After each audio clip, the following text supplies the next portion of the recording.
The House at Pooh Corner, A.A. Milne. Chapter 1, in which a house is built at Pooh Corner for Eeyore. One day, when Pooh Bear had nothing else to do, he thought he would do something. So he went round to Piglet's house to see what Piglet was doing. It was still snowing as he stumped over the white forest track, and he expected to find Piglet warming his toes in front of his fire. But to his surprise, he saw that the door was open, and the more he looked inside, the more Piglet wasn't there. "He's out," said Pooh sadly. "That's what he is. He's not in. I shall have to go a fast thinking walk by myself. Bother." But first he thought that he would knock very loudly just to make sure, and while he waited for Piglet not to answer, he jumped up and down to keep warm, and a hum came suddenly into his head, which seemed to him a good hum, such as is hummed hopefully to others. "The more it snows, tiddly-pom, the more it goes, tiddly-pom, the more it goes, tiddly-pom, on snowing.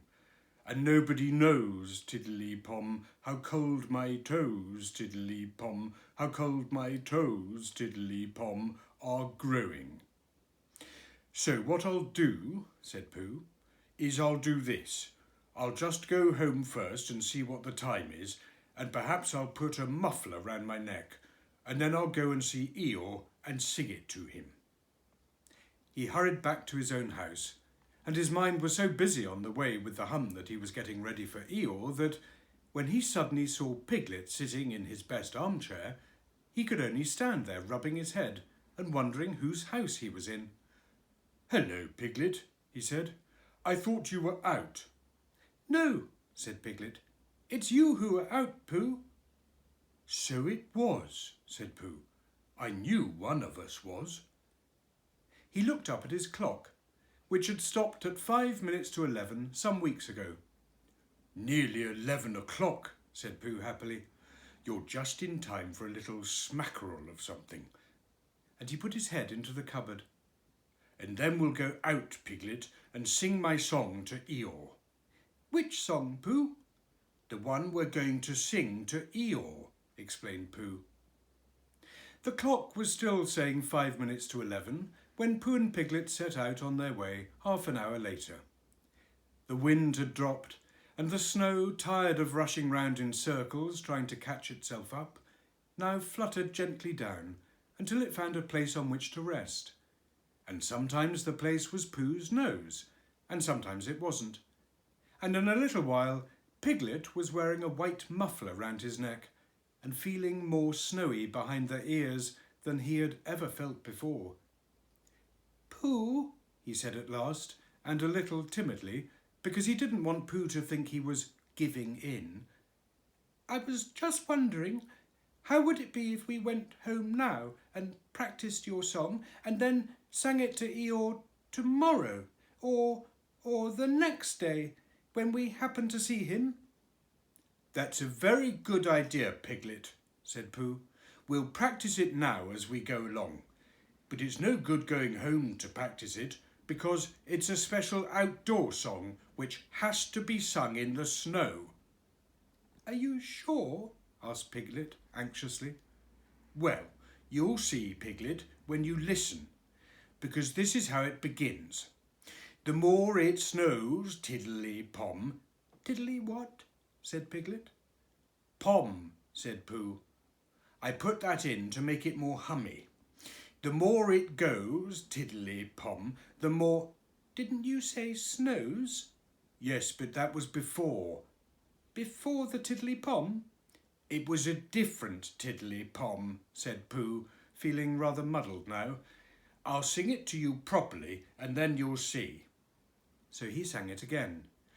"The more it snows, tiddly-pom, the more it goes, tiddly-pom, the more it goes, tiddly-pom, on snowing. And nobody knows, tiddly-pom, how cold my toes, tiddly-pom, how cold my toes, tiddly-pom, are growing." He sang it like that, which is much the best way of singing it, and when he had finished, he waited for Piglet to say that, Of all the outdoor hums for snowy weather he had ever heard, this was the best. And after thinking the matter out carefully, Piglet said, "Pooh," he said solemnly, "it isn't the toes so much as the ears." By this time, they were getting near Eeyore's gloomy place, which was where he lived. And as it was still very snowy behind Piglet's ears, and he was getting tired of it, they turned into a little pine wood and sat down on the gate which led into it. They were out of the snow now, but it was very cold. And to keep themselves warm, they sang Pooh's song right through 6 times. Piglet doing the tiddly-poms and Pooh doing the rest of it, and both of them thumping on the top of the gate with pieces of stick at the proper places. And in a little while they felt much warmer and were able to talk again. "I've been thinking," said Pooh, "and what I've been thinking is this. I've been thinking about Eeyore." "What about Eeyore?" "Well, poor Eeyore has nowhere to live." "Nor he has," said Piglet. "You have a house, Piglet, and I have a house, and they are very good houses. And Christopher Robin has a house, and Owl and Kanga and Rabbit have houses, and even Rabbit's friends and relations have houses or somethings, but poor Eeyore has nothing. So what I've been thinking is, let's build him a house." "That," said Piglet, "is a grand idea. Where shall we build it?" "We will build it here," said Pooh, "just by this wood, out of the wind, because this is where I thought of it. And we will call this Pooh Corner, and we will build an Eeyore house with sticks at Pooh Corner for Eeyore." "There was a heap of sticks on the other side of the wood," said Piglet. "I saw them, lots and lots, all piled up." "Thank you, Piglet," said Pooh. "What you have just said will be a great help to us. And because of it, I could call this place Pooh and Piglet Corner, if Pooh Corner didn't sound better, which it does, being smaller and more like a corner. Come along." So they got down off the gate and went round to the other side of the wood to fetch the sticks. Christopher Robin had spent the morning indoors going to Africa and back, and he had just got off the boat and was wondering what it was like outside, when who should come knocking at the door but Eeyore. "Hello, Eeyore," said Christopher Robin as he opened the door and came out. "How are you?" "It's snowing still," said Eeyore gloomily. "So it is." "And freezing." "Is it?" "Yes," said Eeyore. "However," he said, brightening up a little, "we haven't had an earthquake lately." "What's the matter, Eeyore?" "Nothing, Christopher Robin. Nothing important. I suppose you haven't seen a house or what not anywhere about?" "What sort of a house?" "Just a house." "Who lives there?" "I do. At least, I thought I did. But I suppose I don't. After all, we can't all have houses." "But Eeyore, I didn't know. I always thought—" "I don't know how it is, Christopher Robin, but what with all this snow and one thing and another, not to mention the icicles and such like, it isn't so hot in my field about 3 o'clock in the morning as some people think it is. It isn't close, if you know what I mean. Not so as to be uncomfortable. It isn't stuffy. In fact, Christopher Robin," he went on in a loud whisper, "quite between ourselves, and don't tell anybody, it's cold." "Oh, Eeyore." "And I said to myself, the others will be sorry if I'm getting myself all cold. They haven't got brains, any of them, only grey fluff that's blown into their heads by mistake, and they don't think.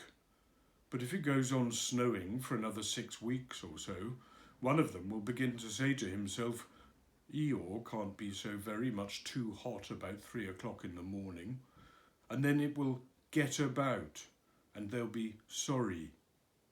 "Oh, Eeyore," said Christopher Robin, feeling very sorry already.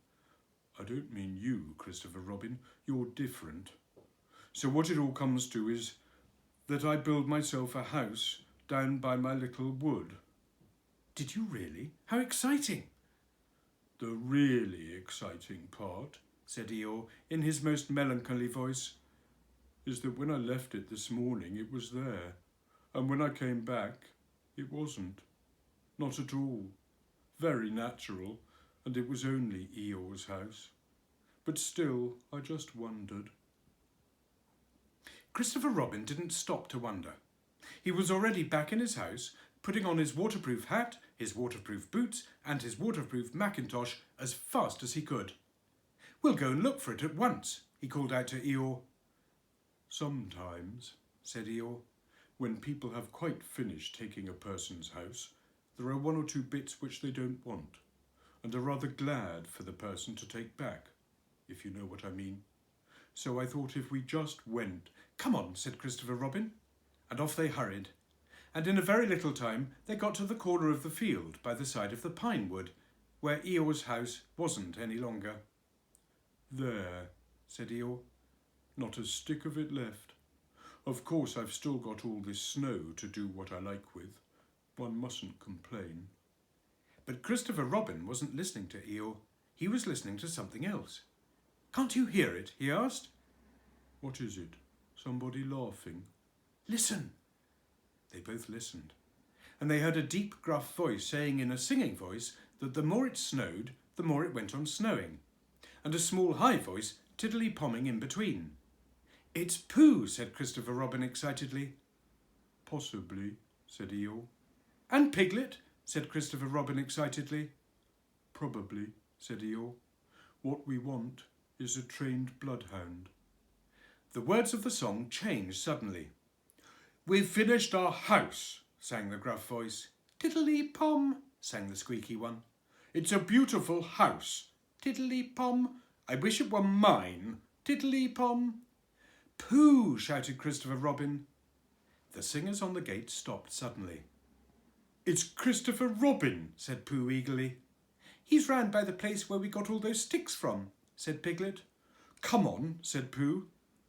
They climbed down their gate and hurried round the corner of the wood, Pooh making welcoming noises all the way.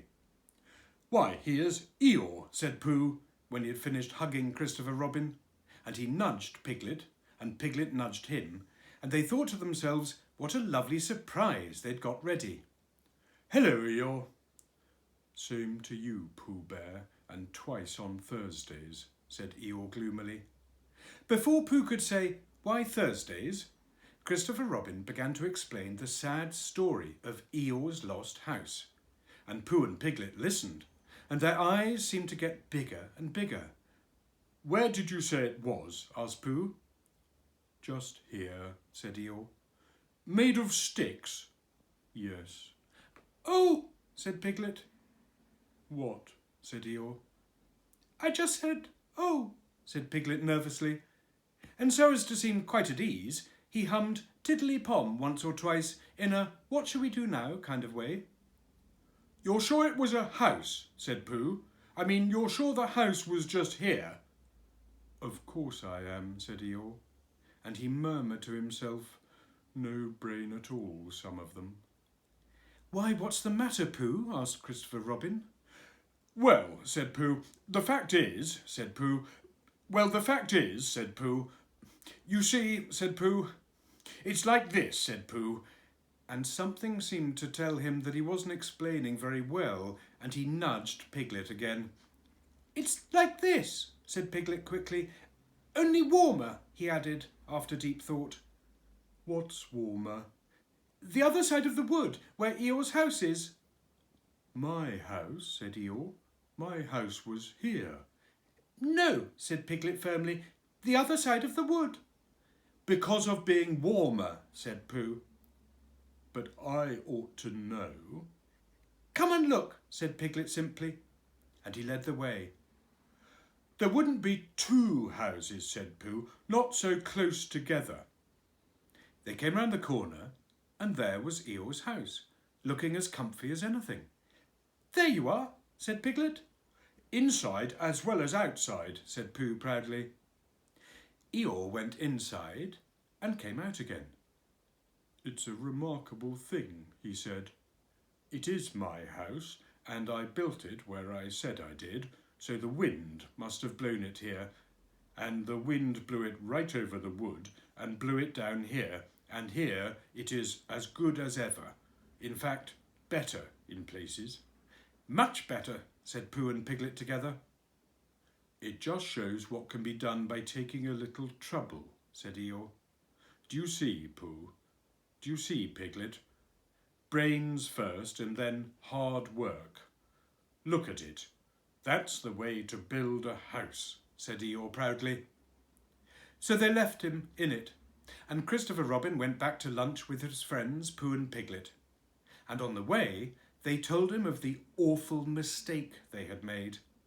And when he had finished laughing, they all sang the outdoor song for snowy weather the rest of the way home. Piglet, who was still not quite sure of his voice, putting in the tiddly-poms again. And I know it seems easy, said Piglet to himself, but it isn't everyone who could do it.